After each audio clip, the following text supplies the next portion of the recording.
I want you to understand what's actually happening in your body and brain when you undergo what we call a traumatic experience, because it's unique and it's different from a bad experience. And here's how.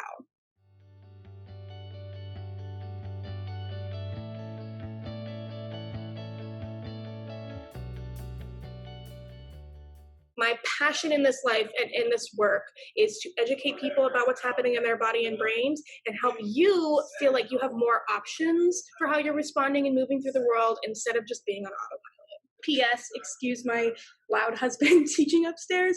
You might hear him in the background. It's COVID, friends. This is what's happening. We're going to be fine with it. So what I'm here to help you understand today is how to tell the difference between a negative life experience and a traumatic life experience.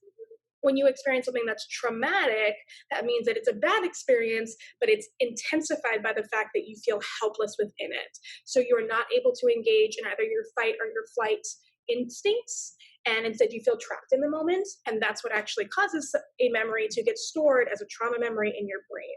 So while a bad experience might be something that you might think about in the future, you might remember it, you might say, oh, that really sucked.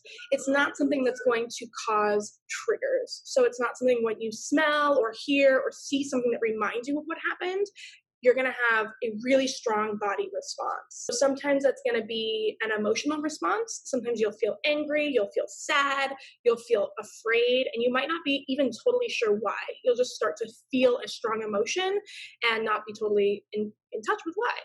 For a lot of folks, that's actually why they have panic attacks. That panic attack is a response to a trigger in their environment that reminds their brain of a time where they were unsafe. Another thing that might happen when you're exposed to a trigger for your trauma is that you're going to have a body sensation that comes up. So that might be chronic physical pain. That might be like a lot of restlessness, an urge to run and get out and move. It might be like a tightening of your fists because you're angry or you're trying to prepare to fight. It's going to be totally unique for everybody. And that's part of recovery also, is understanding how your trauma shows up in your body individually and uniquely.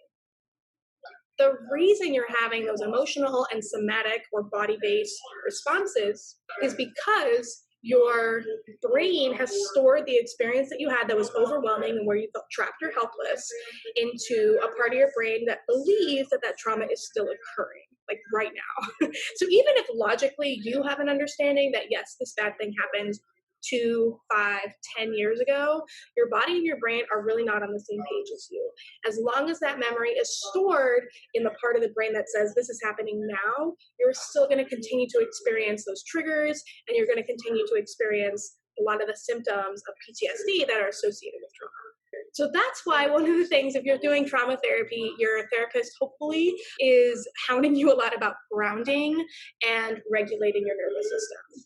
And that is because when we are triggered or when we're experiencing a somatic or emotional response to a trauma trigger, our nervous system gets dysregulated, right? So it bounces us up into fight or flight, or it goes all the way down into freeze or fawn mode. And that's where we start to not have as many choices about how we are responding to the situations around us. We're instead kind of on autopilot, and our brain and body are taking over to try and take care of us. That was probably a really wonderful thing that your brain and body did when you were in that traumatic situation or in that unsafe situation. It is a lot less helpful when you're in a regular, everyday, and safe situation that your brain just can't interpret as safe because it still thinks that the bad thing is happening. So that's like why and how trauma shows up in your body and in your life. So if you've had an experience where you were overwhelmed or unsafe and you couldn't escape the situation, or you didn't get help or have somebody help you process through the situation after it happened, you're much more likely to experience trauma symptoms. Trauma recovery happens. It is totally possible. It is not easy and it is not quick, but oh my God, is it worth it? And I would love to help teach you how to get there and maybe serve as an adjunct to your own therapy. Thanks so much for being here. Be nice to yourself and take care of yourself, and I'll see you next time.